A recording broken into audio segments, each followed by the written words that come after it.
আসসালামু আলাইকুম রহমতুল্লাহি ওবারাকাতুহু। সুপ্রদিনী ভাই বোনেরা, সূরা ইখলাস কোন সময় পড়লে সাথে সাথে ফল পাওয়া যায় এবং মনের সব আশা পূরণ হয়ে যায়, জানলে অবাক হয়ে যাবেন ইনশাআল্লাহ। সুপ্রিয় দর্শক, আপনাদের কাছে আমার একটি অনুরোধ, ভিডিওটি কোনো রকম না টেনে ধৈর্য সহকারে শেষ পর্যন্ত দেখুন। তাহলে চলুন শুরু করা যাক।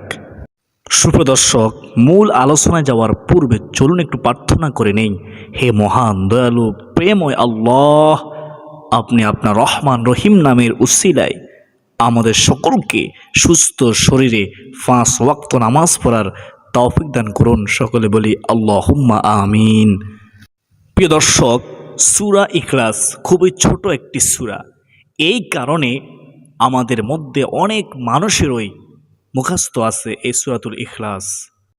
যারা পবিত্র কোরআন শরীফ পড়তে জানেন তাদের এবং যারা পবিত্র কোরআন শরীফ পড়তে জানে না তাদের মধ্যে অনেক মানুষের জানা আছে এই পবিত্র সূরাতুল ইখলাস।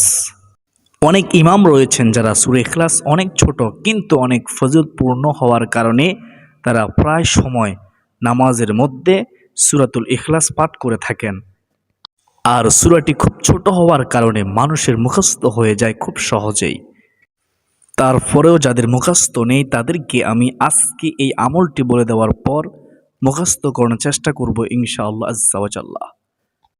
তার আগে আমি আপনাদেরকে জানাবো আমলটি কীভাবে করবেন, কোন নিয়মে পড়তে হয় এবং সূরা ইখলাসের কিছু ফজিলত সম্পর্কে আমি আপনাদেরকে বলবো ইনশাআল্লাহ। সুপ্রিয় দর্শক, তারপরে আমি গুনাহগার যাদের সূরা ইখলাস মুখস্থ নেই তাদেরকে মুখস্থ করানোর চেষ্টা করব। পবিত্র সূরা ইখলাসের বর্ণনা করতে গিয়ে সূরা ইখলাসকে পবিত্র কোরআনের তৃতীয়াংশ বলা হয়েছে। তাহলে একবার শুনুন সূরা ইখলাসের কতটুকু গুরুত্বপূর্ণ ফজিলত রয়েছে। নবীজি সাল্লাল্লাহু আলাইহি ওয়াসাল্লাম আমাদেরকে হাদিসের মাধ্যমে কি সুসংবাদ দিয়েছেন। একবার এক সাহাবী নামাজে প্রতি 2 রাকাতের মধ্যে একবার সূরা ইখলাস পড়তেন। এটা যখন তার আশেপাশের অন্যান্য সাহাবীরা জানতে পারে, তারা হুজুর পাক সাল্লাল্লাহু আলাইহি ওয়াসাল্লামের কাছে গেলেন এবং আল্লাহ রাসূলের কাছে নালিশ করলেন, এই বিষয়টি বলে দিলেন, ইয়া রাসূলুল্লাহ, ইয়া হাবিবাল্লাহ নবী গো, এই ব্যক্তি প্রত্যেক 2 নামাজের মধ্যে একবার সূরাতুল ইখলাস পড়েই। তখন আল্লাহ রাসূল সাল্লাল্লাহু আলাইহি ওয়াসাল্লাম সেই ব্যক্তিকে জিজ্ঞাসা করলেন যে, এই কথা কি সত্য? তুমি প্রত্যেক 2 রাকাত নামাজের মধ্যে একবার সূরা ইখলাস পড়ো, এটা কি সত্য? তখন সেই সাহাবী বললেন, ইয়া রাসূলুল্লাহ, ইয়া হাবিবাল্লাহ নবী গো, হ্যাঁ এটি সত্য, আমি প্রত্যেক 2 রাকাতের মধ্যে একবার সূরা ইখলাস পাঠ করি। তখন আল্লাহ রাসূল সাল্লাল্লাহু আলাইহি ওয়াসাল্লাম জিজ্ঞাসা করলেন, কেন তুমি এটি করো? তখন সেই সাহাবী উত্তর দিলেন, ইয়া রাসূলুল্লাহ, ইয়া হাবিবাল্লাহ নবী গো, আমার এটা খুব ভালো লাগে, আমি এটি পড়তে আনন্দ বোধ করি, পছন্দ করি। সূরা ইখলাস অনেক ফজিলতপূর্ণ এবং আমার এটি পাঠ করতে খুব ভালো লাগে, এই কারণে আমি পড়ি, ইয়া রাসূলুল্লাহ, ইয়া হাবিবাল্লাহ নবী গো। তখন আল্লাহ রাসূল সাল্লাল্লাহু আলাইহি ওয়াসাল্লাম তাকে নিষেধ করেননি, তাকে বারণ করেননি এবং সেই সাহাবী এই সূরাটি পড়ার কারণে এবং এই সূরাটির প্রতি ভালোবাসা রাখার কারণে জান্নাত নসিব হবে। আল্লাহ রাসূলের হাদিস অনুযায়ী এই কথা প্রমাণিত হয়েছে। রাসূলুল্লাহ সাল্লাল্লাহু আলাইহি ওয়াসাল্লাম বলেছেন, তাহলে তোমার এই ভালোবাসা তোমাকে জান্নাতে পৌঁছে দিবে। সুবহানাল্লাহ, সুবহানাল্লাহ। দর্শক, তো সূরা ইখলাস এটি মক্কায় অবতীর্ণ। সূরাটি পবিত্র কোরআন শরীফের 112 নম্বর সূরা। আয়াত সংখ্যা হলো 4টি আর শব্দ সংখ্যা হলো 15টি, অক্ষর হলো 47টি। এই সূরাতে আল্লাহ তাআলার অস্তিত্ব ও সত্তার সবচেয়ে সুন্দর ব্যাখ্যা রয়েছে, যার কারণে এই সূরাটি খুব বেশি ফজিলতপূর্ণ, গুরুত্বপূর্ণ একটি সূরা। এক সময় কাফেররা, ইহুদিরা মুসলমানদেরকে প্রশ্ন করল। কি প্রশ্ন করল? প্রশ্ন করল যে, তোমাদের রবের পরিচয় কি? তোমাদের আল্লাহর কি পরিচয় আছে? সে কিসের তৈরি, সোনা রূপা নাকি মাটির তৈরি, সে কিসের তৈরি? এই প্রশ্ন যখন মুসলমানদেরকে করা হলো, তখন তার জবাবে এই সূরা ইখলাসটি নাজিল হয়েছে। জিবরাইলের মাধ্যমে হযরত মুহাম্মদ সাল্লাল্লাহু আলাইহি ওয়াসাল্লামের উপরে নাজিল হয়েছে। হাদিসে এসেছে, যখন এক ব্যক্তি রাসূল সাল্লাল্লাহু আলাইহি ওয়াসাল্লামের কাছে গিয়ে জিজ্ঞাসা করলেন যে, আমি সূরা ইখলাসকে ভালোবাসি, ইয়া রাসূলুল্লাহ, ইয়া হাবিবাল্লাহ নবী গো, আমি সূরা ইখলাসকে মহব্বত করি। তখন আল্লাহ রাসূল সাল্লাল্লাহু আলাইহি ওয়াসাল্লাম বললেন, এই সূরাকে ভালোবাসার কারণে, এই সূরাকে মহব্বত করার কারণে তুমি জান্নাতে যেতে পারবে। সুবহানাল্লাহ, আল্লাহ তোমাকে ভালোবাসবে, এই সূরা তোমাকে জান্নাতে নিয়ে যাবে। মুসনাদে আহমদ শরীফের হাদিস। তো দর্শক, এখন আপনারা নিশ্চয়ই বুঝতে পেরেছেন এই সূরাটি, সূরা ইখলাস, কত ফজিলতপূর্ণ, গুরুত্বপূর্ণ, বরকতপূর্ণ সূরা। সুপ্রিয় দর্শক, রাসূলুল্লাহ সাল্লাল্লাহু আলাইহি ওয়াসাল্লাম বললেন, তোমরা সবাই একত্রিত হয়ে যাও, আমি তোমাদেরকে কোরআনের 1/3 শোনাবো, আমি কোরআনের 1/3 তোমাদেরকে শোনাবো। এরপর রাসূল সাল্লাল্লাহু আলাইহি ওয়াসাল্লাম সূরা ইখলাস তেলাওয়াত করা শুরু করলেন। সাহাবীরা শুনতেছেন, রাসূলুল্লাহ সাল্লাল্লাহু আলাইহি ওয়াসাল্লাম তেলাওয়াত করলেন। মুসলিম শরীফ, তিরমিজি শরীফের মধ্যে হাদিসটি রয়েছে। প্রিয় দর্শক, বিপদ আপদ বালা মুসিবতে এই সূরাটি পাঠ করলে আল্লাহ তাআলা তাকে বিপদ আপদ থেকে মুক্তি দিয়ে থাকেন। আল্লাহ তাআলা বিপদ দূর করে দেন। বিপদ আপদ দূর করবেন যে তিনি কে? আল্লাহ। এই সূরা ইখলাসের বরকতে, এই সূরা ইখলাসের সম্মানে হাদিস শরীফে এসেছে, রাসূল সাল্লাল্লাহু আলাইহি ওয়াসাল্লাম বললেন, যে ব্যক্তি সকাল বিকাল সূরা ইখলাস, সূরা ফালাক, সূরা নাস পাঠ করবে, সূরা ইখলাস, সূরা ফালাক, সূরা নাস পাঠ করবে, মহান আল্লাহ তাআলা তাকে সব ধরনের বিপদ আপদ বালা মুসিবত এবং হতাশা থেকে রক্ষা করবেন। তার হতাশা দূর হয়ে যাবে, দুশ্চিন্তা পেরেশানি দূর হয়ে যাবে, দূর করবেন যে তিনি কে? আল্লাহ। ঘোষণাকার রাহমাতুল লিল আলামিন নবীজির। আবু দাউদ শরীফ, তিরমিজি শরীফ ও নাসাই শরীফের মধ্যে হাদিসটি রয়েছে। সুপ্রদিনী ভাই বোন, রাসূলুল্লাহ সাল্লাল্লাহু আলাইহি ওয়াসাল্লাম প্রত্যেক দিন ঘুমানোর আগে সূরা ইখলাস 3 বার, সূরা ফালাক 3 বার, সূরা নাস 3 বার পাঠ করতেন। পাঠ করার পর দুই হাতের তালু একত্রিত করে ফু দিতেন। রাসূলুল্লাহ সাল্লাল্লাহু আলাইহি ওয়াসাল্লাম 3 বার ফু দিতেন। 3 বার রাসূলুল্লাহ সাল্লাল্লাহু আলাইহি ওয়াসাল্লামের শরীর মুবারক মাসে করতেন। আমরাও আমলটি করার চেষ্টা করব ইনশাআল্লাহ। জাদু টুনা কুফরি কালাম থেকে আল্লাহ রাব্বুল আলামিন হেফাজত করবেন এই আমলের বরকতে। বুখারী শরীফের মধ্যে এই অত্র হাদিসটি রয়েছে। দর্শক, এখন পর্যন্ত আপনি সূরা ইখলাসের অনেক ফজিলত, অনেক গুরুত্ব সম্পর্কে শুনেছেন। এখন আমি গুনাহগার আপনাদেরকে জানাবো সূরা ইখলাস কখন কতবার পাঠ করলে সাথে সাথে মনের সব আশা, মনের সব নেক ইচ্ছা তামান্না পূরণ হবে এবং সব ধরনের বিপদ আপদ থেকে বেঁচে থাকতে পারবেন। হতাশা, দুশ্চিন্তা, পেরেশানি, কষ্ট দূর হবে। এখন আমি সূরা ইখলাসের এই আমলটি সম্পর্কে আলোচনা করব ইনশাআল্লাহ।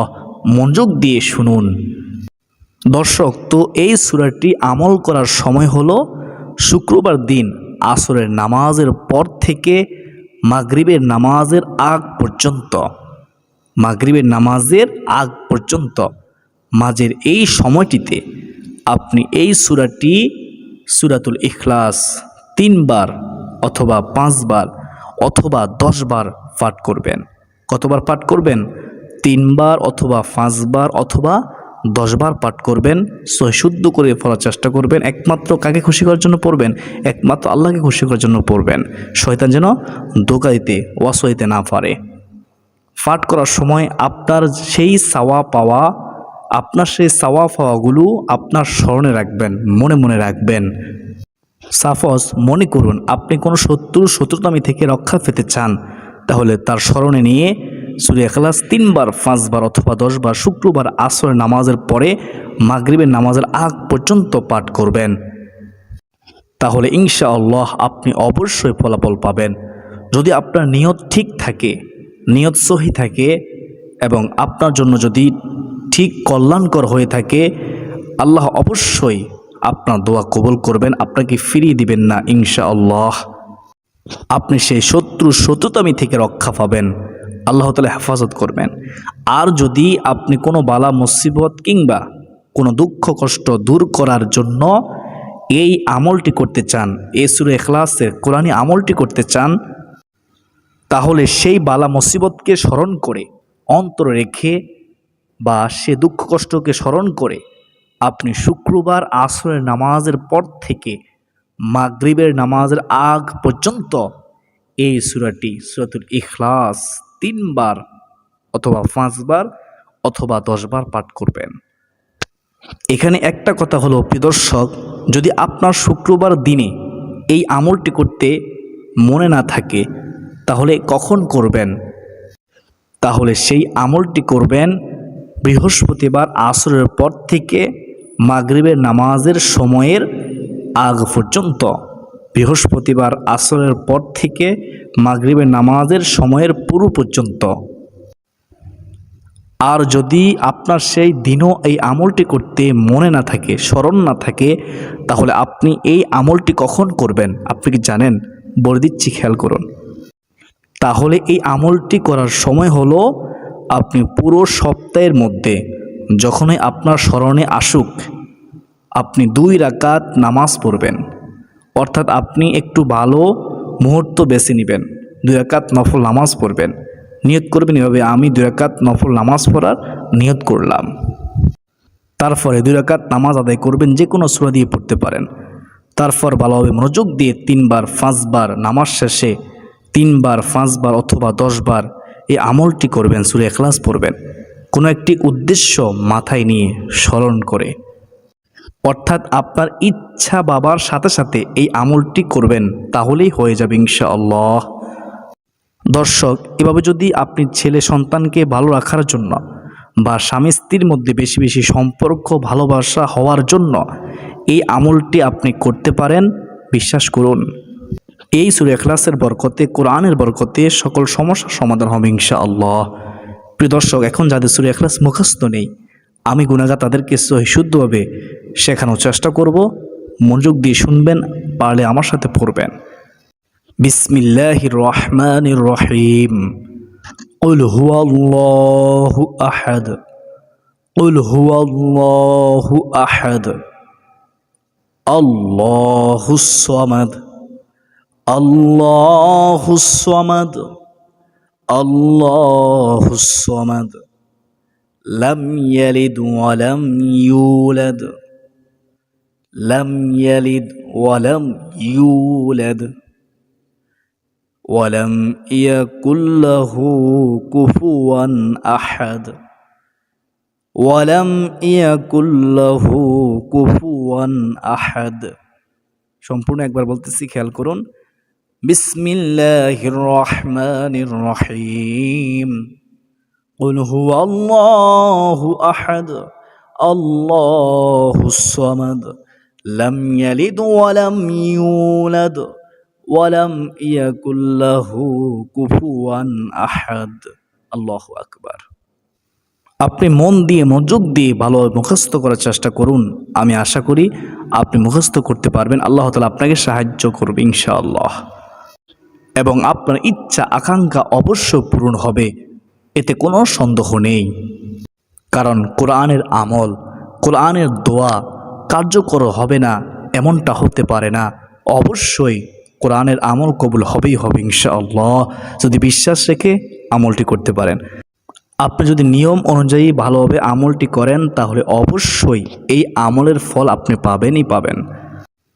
আর যদি আপনি এই আমলের নিয়মটি ভালোভাবে না শুনে থাকেন তাহলে আমি অনুরোধ করছি আপনি ভিডিওটি আরও একবার দেখুন এবং নিয়ম কানুনটি ভালোভাবে শুনুন, তারপর এই আমলটি করুন। দর্শক, এই পর্যন্ত আপনি জেনে নিলেন এই আমলটি কীভাবে করতে হবে এবং কখন করতে হবে এবং কোন সময় করতে হবে। সুপ্রদর্শক, সূরা ইখলাস সম্পর্কে সর্বশেষ একটি হাদিস শুনিয়ে আমি ভিডিওটি শেষ করব। হাদিসটি খুবই সুন্দর, শুনবে মনোযোগ দিয়ে। হযরত জাবের ইবনে আব্দুল্লাহ রাদিয়াল্লাহু তাআলা আনহু থেকে বর্ণিত, রাসূলুল্লাহ সাল্লাল্লাহু আলাইহি ওয়াসাল্লাম ইরশাদ করেছেন, তিনি বর্ণনা করতেছেন, যে ব্যক্তি তিনটি কাজ ঈমানের সাথে করতে পারবেন সে জান্নাতের যে কোনো দরজা দিয়ে প্রবেশ করতে পারবেন। সুবহানাল্লাহ। প্রথম কাজটি হলো যে ব্যক্তি হত্যাকারীকে ক্ষমা করে দিবে।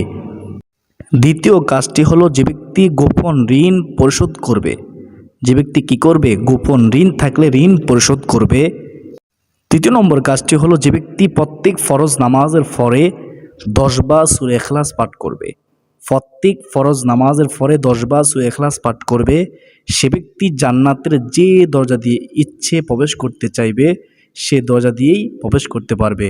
হাসতে হাসতে সে জান্নাতে চলে যাবে। সুবহানাল্লাহ। দর্শক, তাহলে আপনি জানতে পারলেন কেন সূরা ইখলাসের এত ফজিলত এবং কেন এই সূরাকে কোরআন শরীফের 1/3 বলা হয়েছে। তো এই ছিল আমাদের আজকের ভিডিও, অত্যন্ত গুরুত্বপূর্ণ একটি ভিডিও। ভিডিওটি ভালো লাগলে অবশ্যই চ্যানেলটিকে সাবস্ক্রাইব করে বেল বাটন অল বাজিয়ে দিবেন। ভিডিওটিতে একটি লাইক দিবেন এবং কমেন্টে আমি লিখবেন এবং অন্য মুসলিম ভাই বোনদের কাছে ভিডিওটি শেয়ার করে দিবেন যেন তারাও দেখে শিখে আমলটি করতে পারে। আল্লাহ রাব্বুল আলামিন আমাদের সকলকে সূরা ইখলাসের আমল সহি শুদ্ধভাবে করার তৌফিক দান করুন। সকলে বলি আল্লাহুম্মা আমিন।